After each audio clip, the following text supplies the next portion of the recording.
ಪ್ರಧಾನಮಂತ್ರಿ ಫಸಲ್ ಬಿಮಾ ಯೋಜನೆಯನ್ನು ವಿಸ್ತರಿಸಲು ಕೇಂದ್ರ ಸಚಿವ ಸಂಪುಟ ಒಪ್ಪಿಗೆ ನೀಡಿದೆ. ವಾರ್ತಾ ಮತ್ತು ಪ್ರಸಾರ ಖಾತೆ ಸಚಿವ ಅಶ್ವಿನಿ ವೈಷ್ಣವ್ ಸಂಪುಟ ಸಭೆಯ ವಿವರಗಳನ್ನು ನೀಡಿ ಹೊಸ ವರ್ಷದ ಮೊದಲ ಸಚಿವ ಸಂಪುಟ ಸಭೆಯನ್ನು ಪ್ರಧಾನಿಯವರು ರೈತರಿಗೆ ಸಮರ್ಪಿಸಿದ್ದಾರೆ. ಸಚಿವ ಸಂಪುಟ ಸಭೆಯಲ್ಲಿ ರೈತರಿಗೆ ಸಂಬಂಧಿಸಿದ ವಿವಿಧ ಆಯಾಮಗಳ ಬಗ್ಗೆ ಚರ್ಚಿಸಲಾಗಿದ್ದು, ರೈತರ ಕಲ್ಯಾಣಕ್ಕೆ ಸಂಪೂರ್ಣ ಕೇಂದ್ರೀಕರಿಸಲಾಗಿದೆ. ರೈತರ ಬದುಕಿನಲ್ಲಿ ಮಹತ್ವದ ಬದಲಾವಣೆ ತರುತ್ತಿರುವ ಪ್ರಧಾನಮಂತ್ರಿ ಫಸಲ್ ಬಿಮಾ ಯೋಜನೆಗೆ ನೀಡುವ ಅನುದಾನ ಮೊತ್ತವನ್ನು 69,515 ಕೋಟಿ ರೂಪಾಯಿಗೆ ಏರಿಸಲಾಗಿದೆ. ಈ ನಿರ್ಧಾರದಿಂದ 4 ಕೋಟಿ ರೈತರಿಗೆ ಪ್ರಯೋಜನವಾಗಲಿದೆ. ಫಸಲ್ ಬಿಮಾ ಯೋಜನೆ 3ನೇ ಅತಿದೊಡ್ಡ ವಿಮಾ ಯೋಜನೆಯಾಗಿದೆ. ಯೋಜನೆಯಡಿ ಕಳೆದ 8 ವರ್ಷಗಳಲ್ಲಿ 70,000 ಕೋಟಿ ರೂಪಾಯಿ ವಿಮಾ ಮೊತ್ತ ಪಾವತಿಸಲಾಗಿದೆ ಎಂದರು. ಫಸಲ್ ಬಿಮಾ ಯೋಜನೆಯಡಿ ಆವಿಷ್ಕಾರ ಮತ್ತು ತಂತ್ರಜ್ಞಾನಕ್ಕೆ 800 ಕೋಟಿ ರೂಪಾಯಿ ನಿಧಿ ಒದಗಿಸಲಾಗಿದೆ.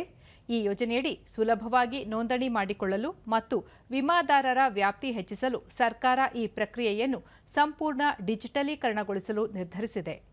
ಈಶಾನ್ಯ ಮತ್ತು ಹಿಮಾಲಯ ಪ್ರಾಂತ್ಯದ ರಾಜ್ಯಗಳಿಗೆ ನಿಧಿಯನ್ನು 90-10 ಅನುಪಾತದಲ್ಲಿ, ಇತರ ರಾಜ್ಯಗಳಿಗೆ 50-50 ಅನುಪಾತದಲ್ಲಿ ನೀಡಲಾಗುವುದು.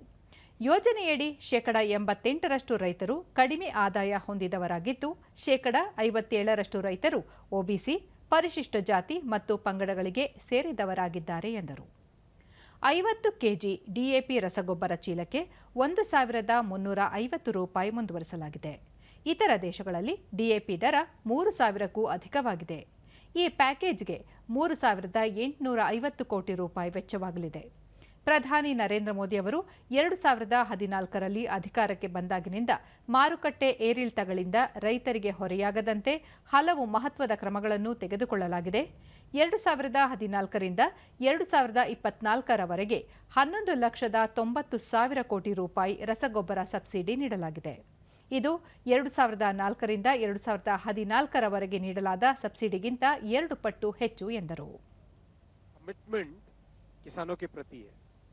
साथियों, इस पूरे पैकेज की कॉस्ट करीब 3,850 करोड़ रुपए की आएगी.